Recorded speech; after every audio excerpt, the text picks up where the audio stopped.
Welcome to the Audiation in the Wild podcast with your hosts, Beau Taillefer and Eric Rasmussen.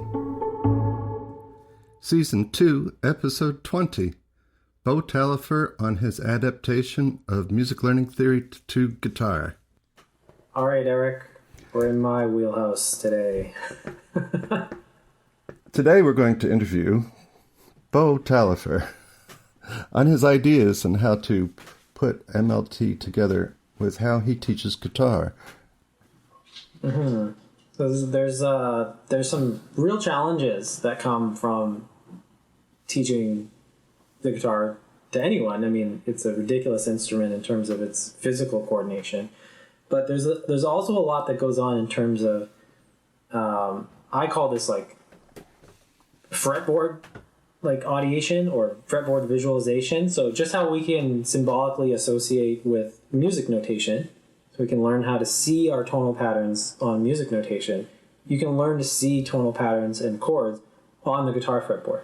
And I claim that we've had this discussion, Eric, many times, and also with Ron, that on the piano and the guitar, the visual mapping of tonal patterns and chords and scales and all that is a type of symbolic association. We can have a whole episode about that. But normally when we talk about symbolic association, we're talking about notation specifically. But these are just other visual ways of representing tonal patterns. And you have an advantage learning to play guitar if you have your eyes and piano.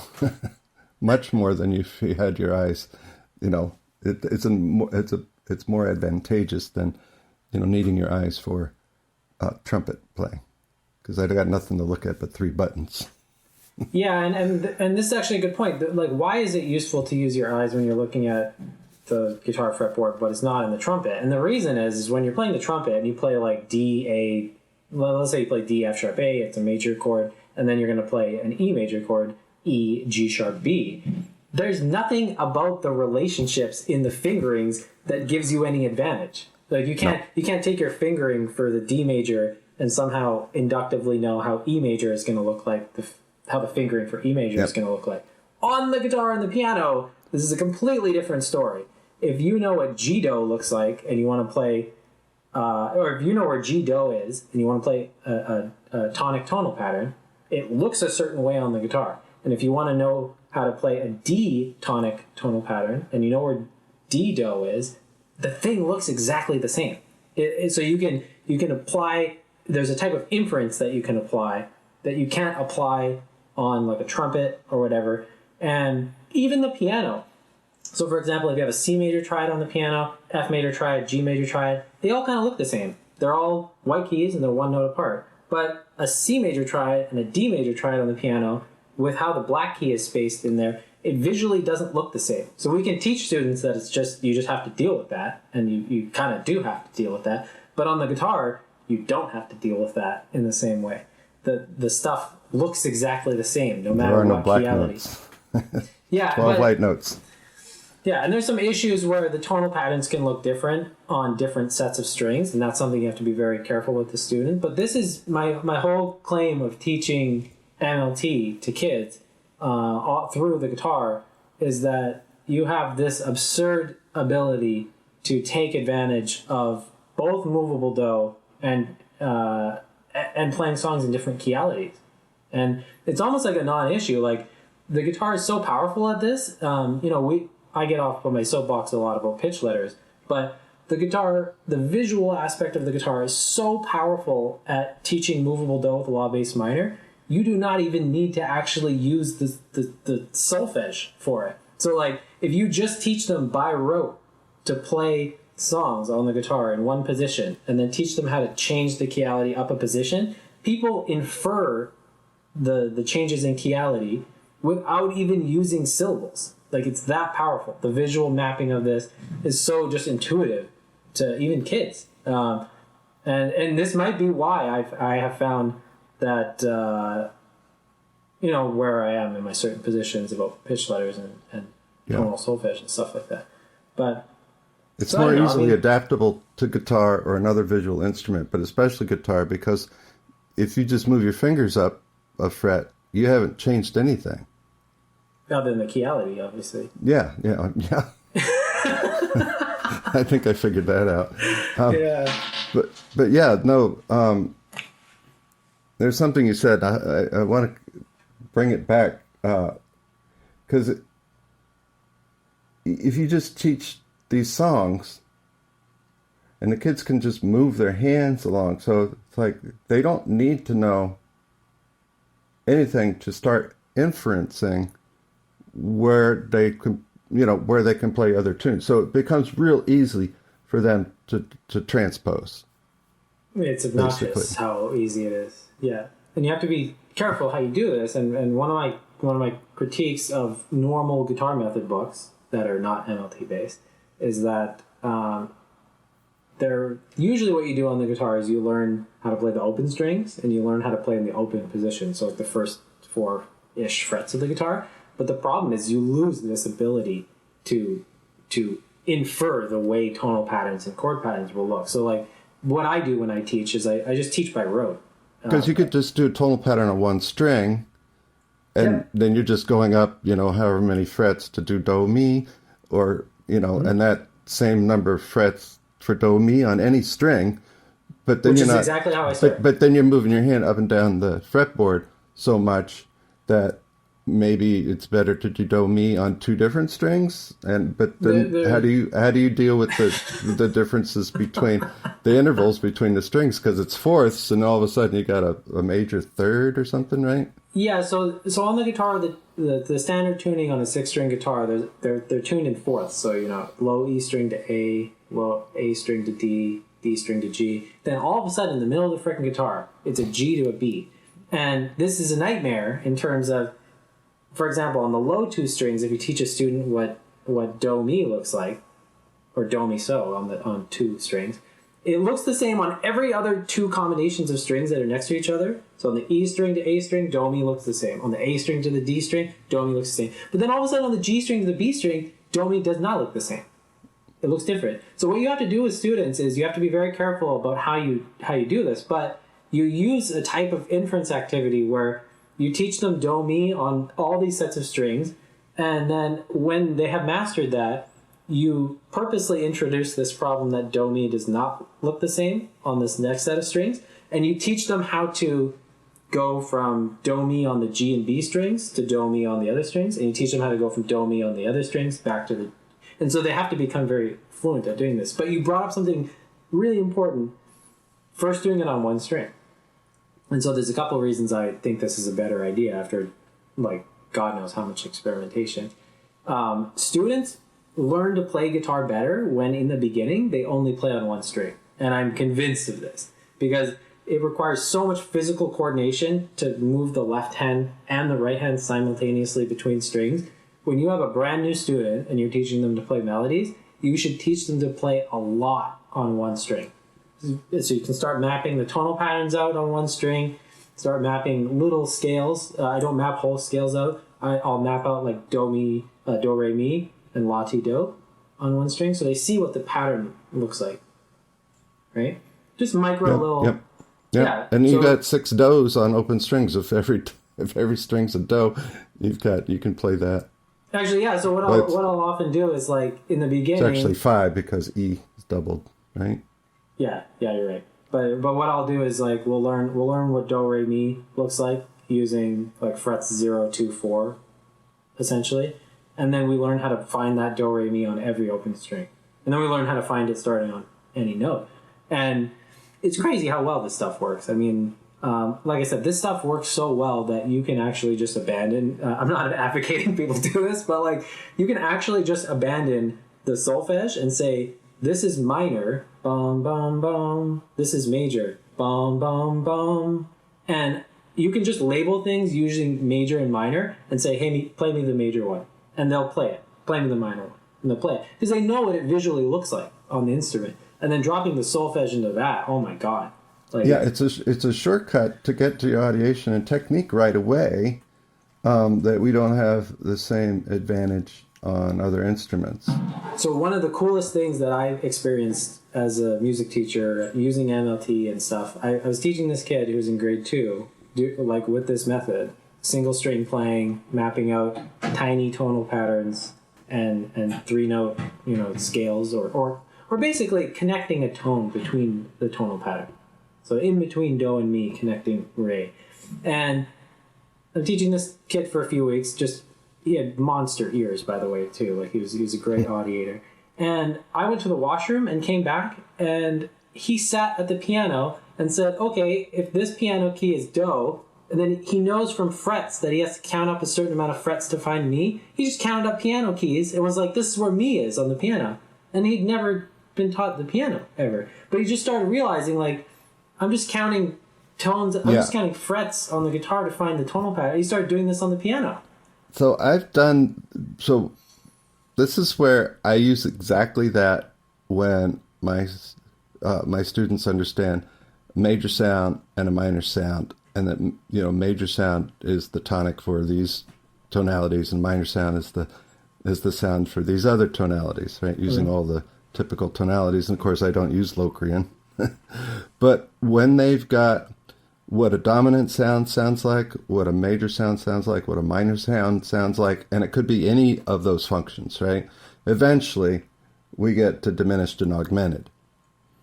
And that's where I just say, just play one, skip two, play one, skip two, or play one, skip, right, three, play one, skip three. And I show them that. It's like, because it's so obvious, it's easy to see that the intervals are all the same.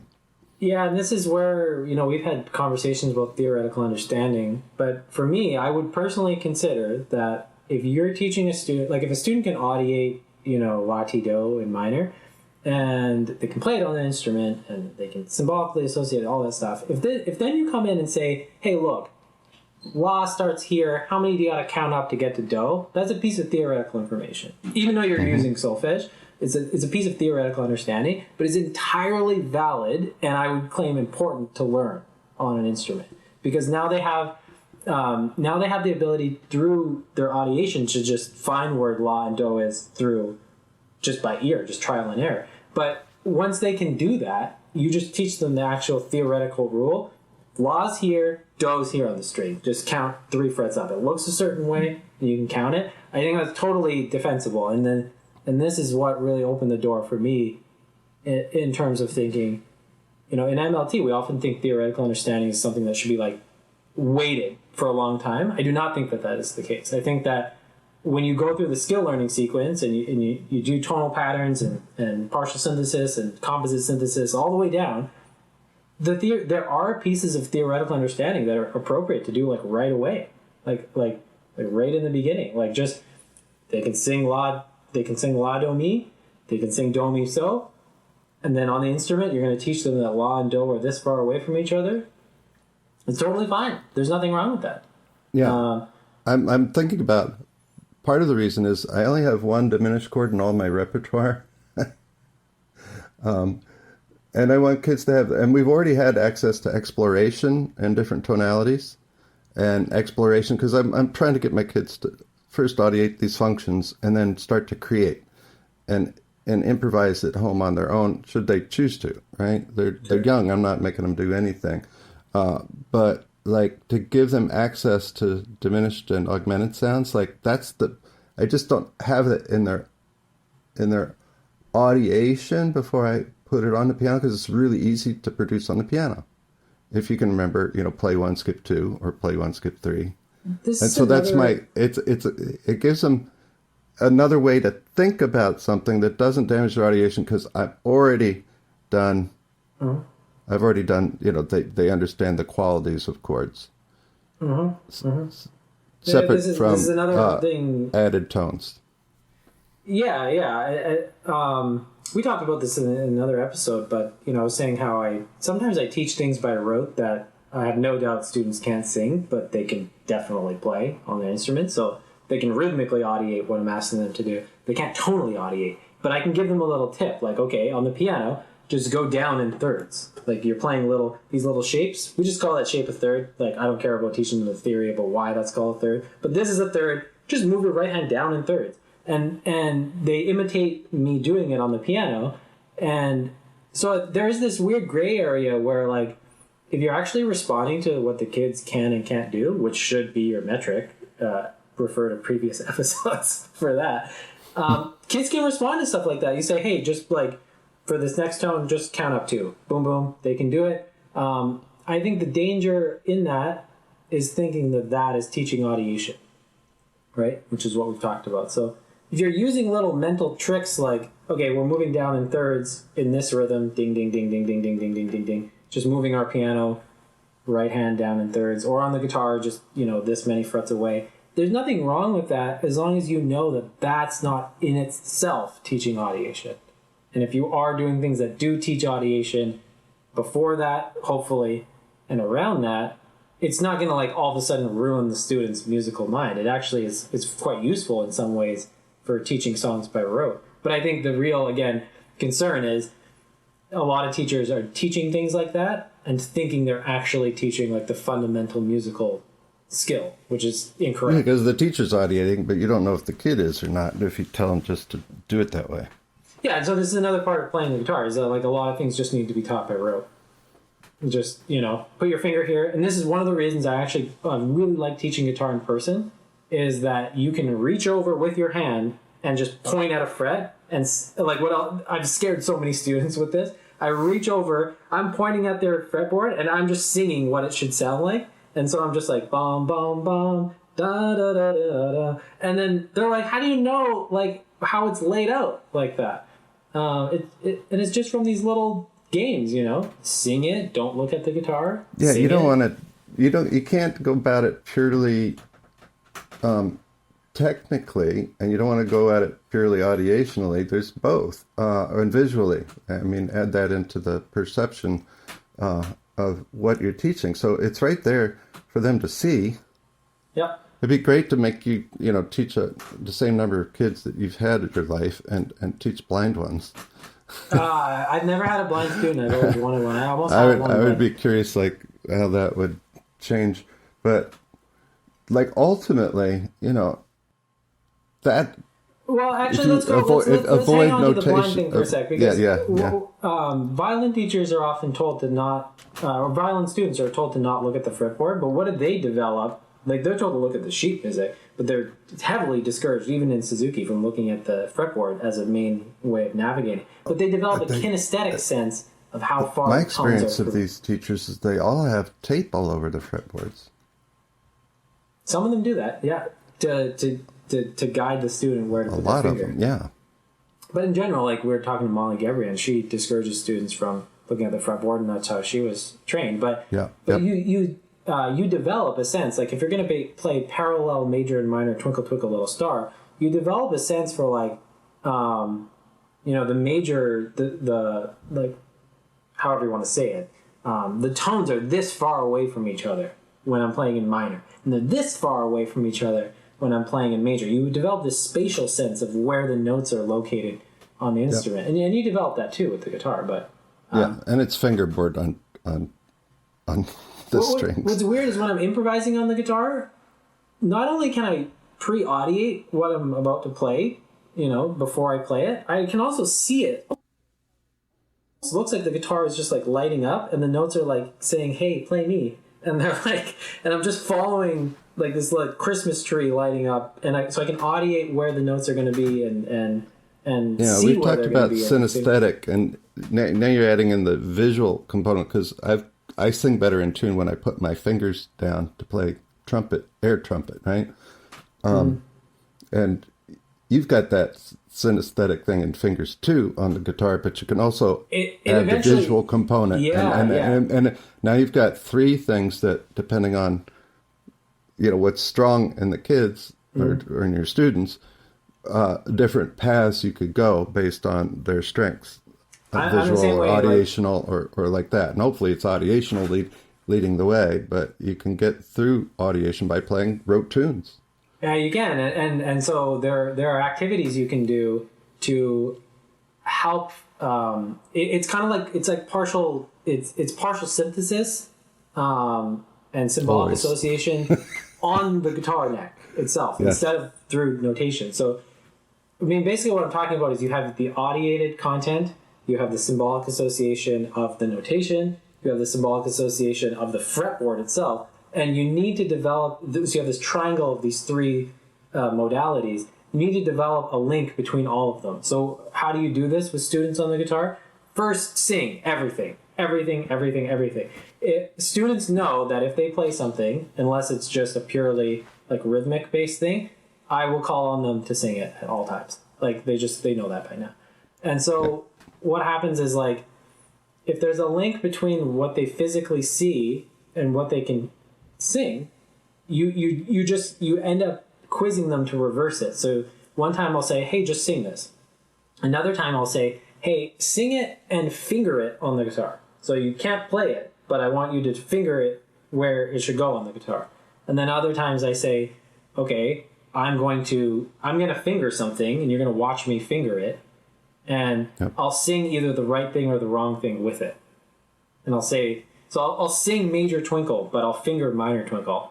And I'll say things like, was that okay? Or did that not make sense? And so you start reverse engineering like the link between these two. And then you got to do the same thing with notation to the fretboard.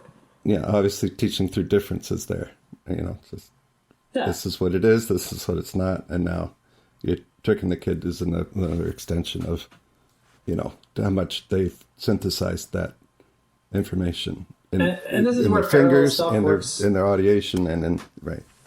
Parallel stuff is obnoxious for this. Like the claim that we use we use movable do with law bass minor because with only a small amount of tones, like names of tones, we can teach all this stuff.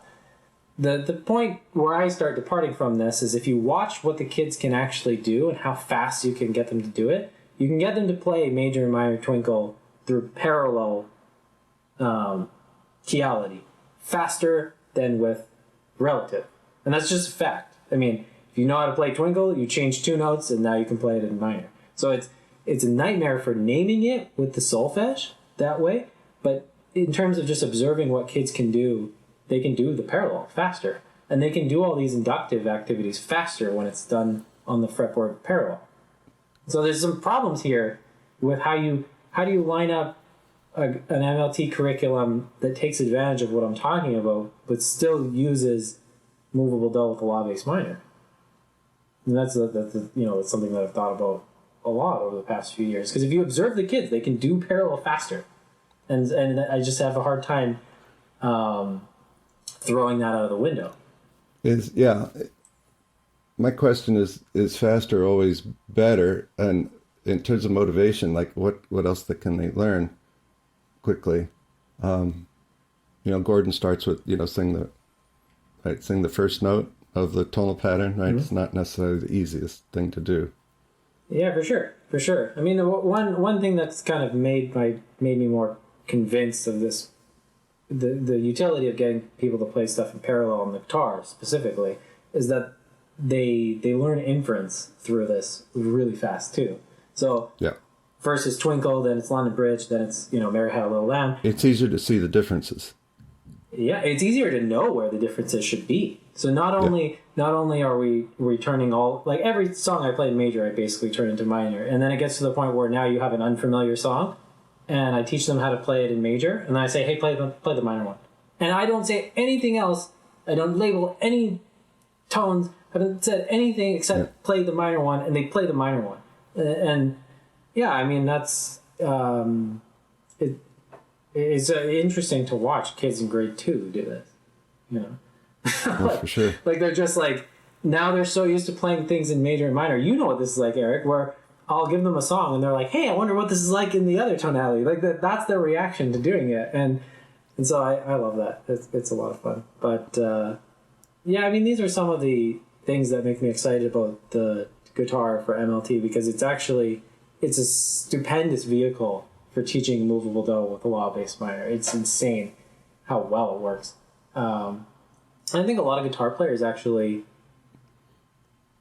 a lot of guitar players benefit from using movable do with a law bass minor, but just because everything is movable on the guitar, it's almost like you have a movable do. You've got a combination of movable do and parallel, right? I mean, I didn't say that right, but you've got the benefits of both keeping it where it is, keeping C as the resting tone, and then also moving C to another parallel. And Yeah, and I just teach both. I mean, honestly, that's and the relative. They're kind of like they're almost the same, except for obviously you moving your. Well, yeah, and this is what you can do. I mean, if you write out, if you have a picture of a guitar fretboard and you write out the pitch letters of every single note where it should be, and then you show what a minor, a D minor scale looks like, and then you show what a G minor scale looks like, you can actually see, like, they look the same. The spacing of everything is the same. Yeah. But see, this is the problem with the piano and sheet music and regular notation with pitch letters. There's no logical way to tell that they're the same unless you start getting into counting. Right? What would you say if I wanted to take a overlap and put it under the frets? Like if your fingerboard was actually like had dots on it for like chords or dots on it, like I've thought you know what I mean? Yeah. I've done this with kids where I've done this with stickers. It's basically you get stickers that don't have anything written on them. You get a really fine point Sharpie. And you write like do and mi and so and stuff on them. Oh, do you? Yeah. The problem with that is that you can't take the stickers off and change chialities. So I don't like that. So I just teach them how to read the. I think it's a cheat anyway, different than the cheat of what's already on the instrument, because the instrument's laid out,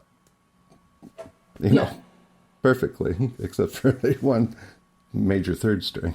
I mean, that's basically if you teach violin though, you don't have that problem. It's just all fifths, right? It's just So it's just kind of cool. Yep. So, I mean, one thing, a couple pieces of advice that I would give guitar teachers is teach kids to play melodies on one string a lot. It's great for their technique. It's great for their audiation. And this is where I depart from a lot of standard guitar teachers. Stay away from open strings, because when you use an open string on the guitar, like if you go la ti do, but la is the open string, it's very hard to visually see the relationship between la ti do and how that could be moved around on the fretboard. But if you get kids to play mainly without open strings, everything is movable. Everything is transferable. Yeah, so you're not adding anything. You're not taking anything away from normal music learning sequence here. You're adding this component that's, what's the word? It's characteristic of the guitar.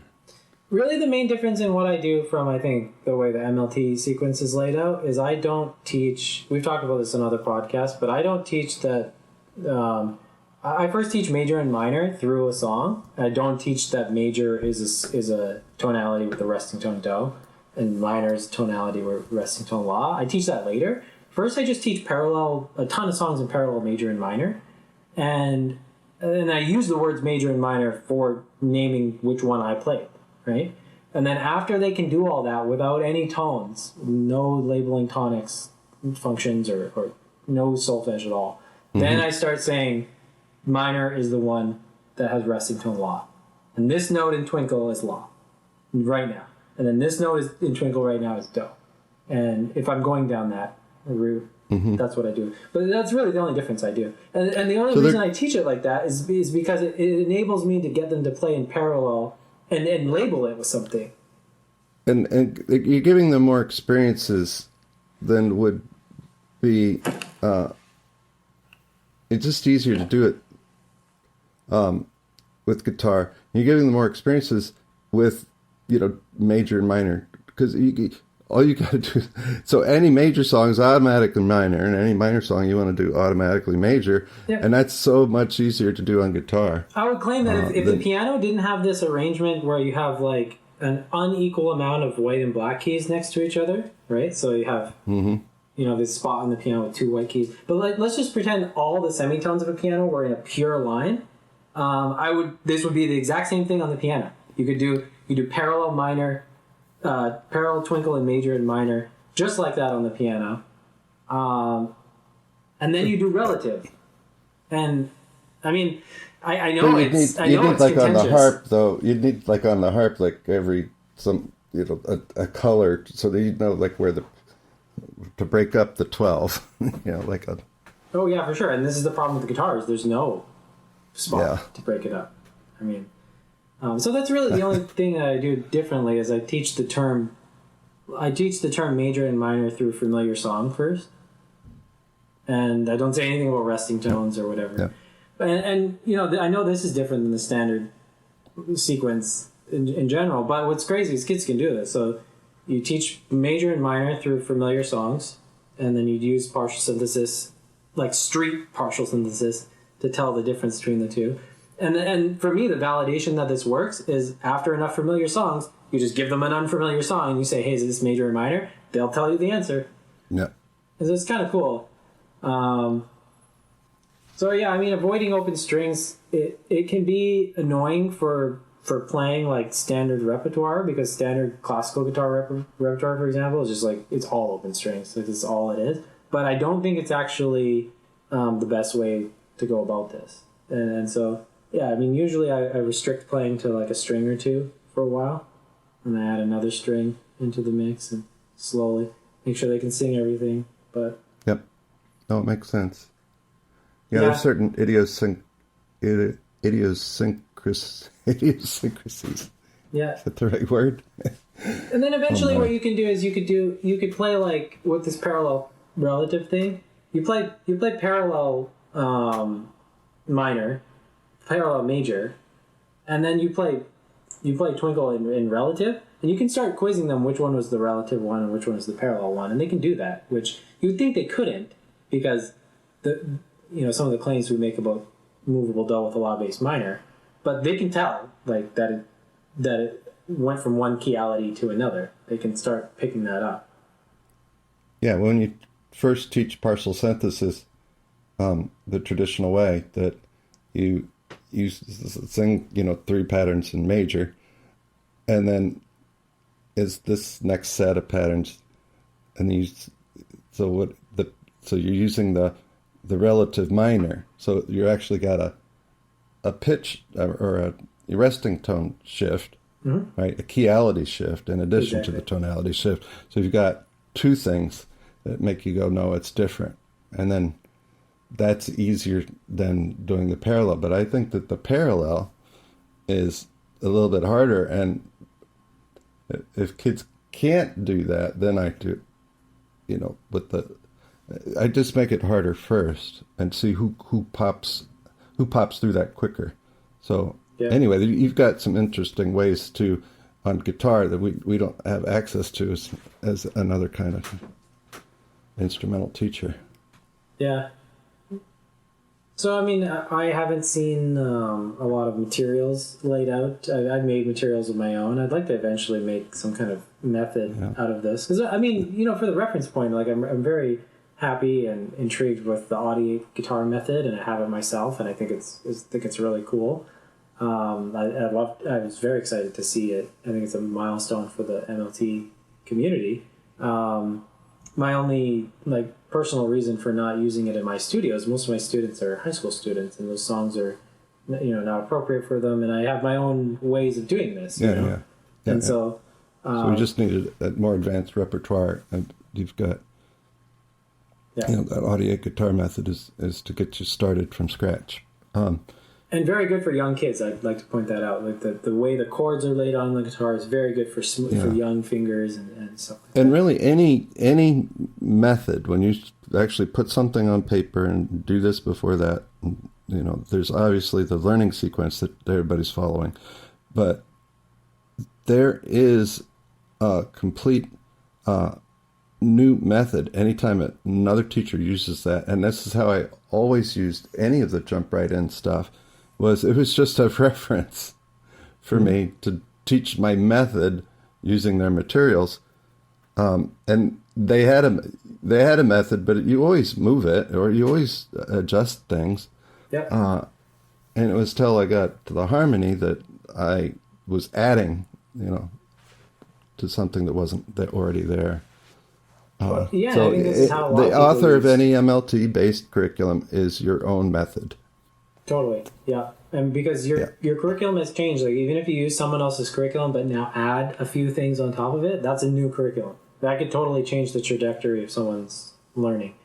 I mean, one of the genius things that they do in this audio guitar method book is that because it's geared towards kids, the chords that are introduced are like using only 3 strings. And this is a really, really good idea. It's something I discovered on my own before I heard about this, but chords are hard to play. I love that they're teaching chords and melody, both. That because you don't see that. You used to see one or the other. Like learn to strum the folk tunes or the rock tunes or whatever, and you learn to play the chords so other people can sing around you, or you learn to play the melodies. It's never both, or it's rarely both, and that's something that's really good. Yeah, and they have people singing bass lines and stuff too in this method. And another thing about this chord method that I like with the audio guitar method is that the chords are just taught by rote. So you're singing the song, like you said, but you're just playing the chords by rote at first. But then eventually you can teach the students to sing, identify the chords with Eric's harmonic learning sequence with the chords. So you teach the chords by rote,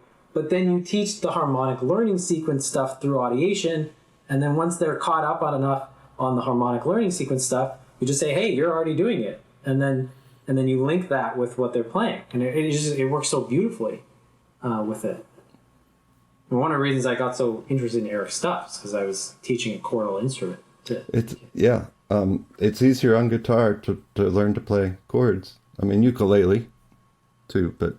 I'm more of a fan of ukulele than I used to be. I used to treat ukulele as kind of like a graveyard for aspiring guitar players. But I do think at some point there are issues with it being a reduced kind of complexity instrument. But fingering-wise for chords, ukulele is a dream because the basic chords you learn on ukulele can be played with 1, 2, maybe 3 fingers, but they can strum the whole damn thing. On the guitar, even if you use the audio guitar method book or the tiny chords like I do, the kids have to be careful to not strum the bigger strings, and that just sucks. Beast and fourths, yeah. Yeah. I mean, one of my more extreme ideas that I've never tried, but I've always wanted to try, I want to teach a student from ground zero and just give them 1 string. So, like, they only have 1 string at first, and we learn how to move everything around. And then I introduce the B string, so now they have 2 strings, and they learn a little chord with that. I'm convinced it would be superior than starting with 6, but I've never had the cooperation of somebody to do this. You graduate to more strings. So if you practice a lot this week, we'll give you another string. Cool. No, I get it. But I think in terms of making curriculums and making methods, there's so much to choose from. Repertoire and how you incorporate content in the skill learning sequence.